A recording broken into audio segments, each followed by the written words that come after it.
Terima kasih Anda masih tetap bersama kami pemirsa. Nasib naas dialami balita berusia 3 tahun 5 bulan di Desa Batilap, Kecamatan Dusun Hilir, Kabupaten Barito Selatan, yang meninggal akibat dianiaya ayah tiri berinisial P berusia 21 tahun.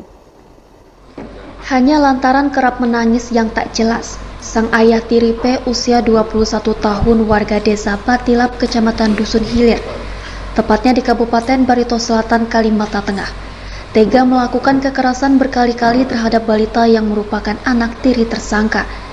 Akibat tindakan kekerasan yang dilakukan tersangka di bagian wajah dan dada, mengakibatkan tulang rusuk si anak patah hingga maut menjemput si anak malang tersebut.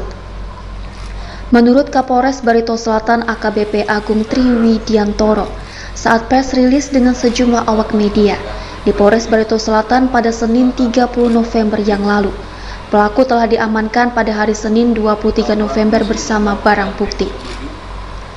Kronologis kejadian saat itu bermula ketika tersangka menyuruh ibu si korban ke warung guna membeli bahan bakar dan rokok. Namun saat ditinggalkan ternyata korban menangis terus tak hentinya, sehingga membuat si tersangka jadi emosi hingga melakukan penganiayaan berat berkali-kali terhadap anak yang masih berumur 3,5 tahun tersebut hingga kehilangan nyawanya. Akibat perbuatan tindakan kekerasan yang dilakukan sang ayah tiri terhadap anak tirinya, sebagaimana dalam pasal 80 ayat 3, kini tersangka terancam dengan hukuman 15 tahun penjara. Jadi untuk keluarga korban, ayah kandung dan juga keluarga dari pihak korban ini mendukung sekali dari upaya Polres Barito Selatan yang segera menindaklanjuti terus segera mengungkap kejadian ini, sehingga mereka mengucapkan semangat kepada pihak Polres yang telah menindaklanjuti dengan segera, sehingga anak yang kemarin juga dianiaya itu ternyata benar, sehingga mereka menyerahkan sepenuhnya untuk proses hukumnya kepada pihak Polres Barito Selatan. Jadi korban pernah ya, terus pada kalau tidak salah itu hari Rabu ya, diumumkan ya, hari Rabu makam diumumkan, terus hari Jumat pagi kita bongkar makamnya, terus kita bawa ke rumah sakit turis untuk diotopsi. Yang bersangkutan ya, tersangka ini dalam kondisi normal, mungkin dia juga dalam kondisi capek, kelelahan karena habis nyari ikan, dan juga tidak ada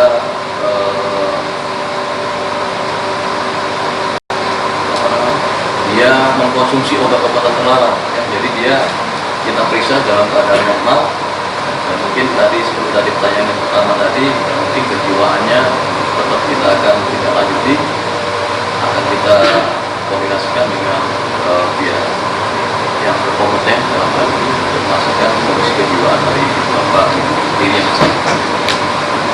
Tulang dada itu patah ya, karena mungkin seperti tadi jelasan tadi ada bekas pukulan. Jadi kalau menurut pengakuan dari tersangka, dia memukul si korban ini karena bayangkan aja anak umur 3,5 tahun dipukul oleh orang dewasa, ya kita bisa bayangkan. Jadi berdasarkan otopsi itu menyatakan kalau tulang rusuk atau tulang dadanya itu patah. Jadi akibat mungkin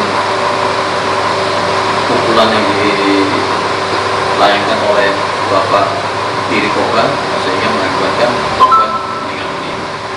Dari Kecamatan Dusun Hilir, Kabupaten Barito Selatan, Kalimantan Tengah, Ari Mampas mengabarkan. Pemirsa, waktu lalu terjadi kasus pembunuhan seorang balita berumur 3 tahun 5 bulan yang dilakukan oleh ayah tirinya. Hal apa yang menjadi pemicu sang ayah tiri dengan tega membunuh sang anak? Untuk lebih jelasnya, mari kita dengarkan penuturan dari Kapolres Barsel. Saat ini kita telah terhubung bersama Bapak Agung Triwidiantoro. Halo, selamat siang Pak Agung. selamat siang, Pak. Apakah suara saya terdengar secara jelas, Pak? Jelas, Pak, suara jelas. Bagaimana kabarnya hari ini, Pak Agung? Alhamdulillah sehat-sehat, Pak. Baik, Pak, langsung saja. Bagaimana kronologi sebenarnya terkait pembunuhan yang dilakukan seorang ayah kepada sang anak tiri yang berusia 3,5 tahun, Pak? Jadi terima kasih, Mbak. Jadi kronologisnya, jadi kebetulan bapak tiri korban ini berprofesi sebagai pencari ikan. Ya, jadi pada waktu kejadian tuh hari Senin, setelah bapak ini mencari ikan, terus dia kembali ke rumah. Sesampainya di rumah, dia menemukan anak tirinya ini dengan ibunya itu lagi menangis, Pak. Jadi setelah ditanya, ternyata anaknya ini minta dibelikan gulali. Nah, setelah itu si bapak tirinya ini, si tersangka ini keluar lagi dari rumah untuk menjual hasil dagangannya, hasil ikan yang dia dapat untuk dijual. Setelah itu dia kembali lagi. Setelah kembali ke rumah, dia memberi uang kepada istrinya untuk membelikan gulali buat anak tirinya tersebut. Jadi ibunya langsung membelikan gulali di toko yang tidak jauh dari rumah korban tersebut. Setelah itu Mbak, anaknya ini juga pas ketika ditinggal juga dalam keadaan nangis, ya, karena mungkin karena ketakutan dengan bapak tirinya, jadi tapi tetap aja ditinggal.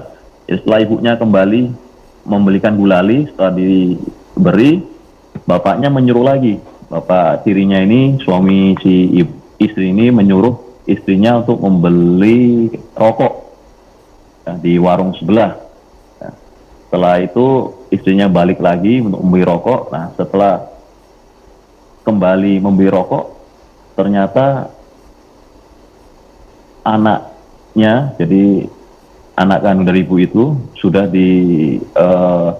dianiaya oleh bapak tirinya, ya, karena alasannya karena dari tadi dia ditinggal ibunya, dia nangis terus. Ya, mungkin karena bapaknya jengkel, jadi anaknya dianiaya, jadi dipukul dadanya, terus dipukul kepalanya, mukanya, ya, sehingga anaknya ini ditemukan terlentang oleh ibunya di lantai. Setelah itu dibawa ke puskesmas dan dibawa ke untuk dilaksanakan pengobatan. Ternyata sudah tidak bisa diobati lagi, ya, karena sudah parah. Jadi yang bersangkutan meninggal. Demikian, Mbak. Baik, Pak. Apakah hanya emosi sesaat yang memicu sang ayah untuk menjadi penyebab peristiwa pembunuhan tersebut, Pak? Jadi untuk sementara berdasarkan pemeriksaan, jadi karena mungkin jengkel, karena dia melihat anaknya nangis terus, jadi dia melakukan penganiayaan terhadap anak tirinya. Tetapi setelah kita dalami hasil pemeriksaan, ternyata anak tirinya ini sering dianiaya oleh bapak tirinya tersebut. Jadi bukan cuma sekali aja, jadi sudah beberapa kali dianiaya oleh bapak tirinya ini. Dan kejadian terakhir yang pada hari Senin itu yang mengakibatkan anak tirinya itu sampai meninggal dunia. Baik, Pak. Bagaimana akhirnya peristiwa pembunuhan ini bisa terungkap, Pak? Apakah ada ibu yang melapor kepada pihak kepolisian? Jadi ini bisa terungkap, alhamdulillah ada laporan dari masyarakat. Jadi ada laporan dari tetangga korban, dari tetangga dari rumah dekat itu, jadi melaporkan ke polsek terdekat, ya, jadi melaporkan ada kejanggalan, ya, ada kejanggalan yang ada di tubuh si korban ini, si anak tirinya ini, ya, karena ditemukan luka legam, terus luka bekas pukulan. Jadi mereka melaporkan ke pihak kepolisian, sehingga pihak polsek langsung menindaklanjuti dengan mendatangi tempat kejadian perkara dan langsung menindaklanjuti dengan melakukan olah TKP, kemudian melakukan pemeriksaan terhadap kedua orang tua dari korban ini. Sejauh ini tindakan dari Kapolres Barito Selatan sendiri sudah sampai di tahap penyelidikan atau bagaimana, Pak? Jadi untuk sampai saat ini, Mbak, jadi alhamdulillah sudah dilaksanakan pemeriksaan, sudah dalam tahap penyidikan, dan kepada tersangka, kepada bapak tiri ini kita sangkakan, kita jerat dengan pasal 80 ayat 3 junto pasal 76 huruf C Undang-Undang Nomor 35 tahun 2014. Jadi dipidana paling lama 15 tahun dan denda paling banyak 3 miliar rupiah. Baik Pak Agung, terima kasih Pak atas kesediaan waktunya karena sudah terhubung dengan studio jurnal televisi. Selamat siang Pak Agung. Selamat siang Mbak, terima kasih. Ya, terima kasih Pak, selamat siang. Pemirsa jangan kemana-mana, usai jeda pariwara berikut ini kami akan kembali untuk Anda. Tetaplah bersama kami.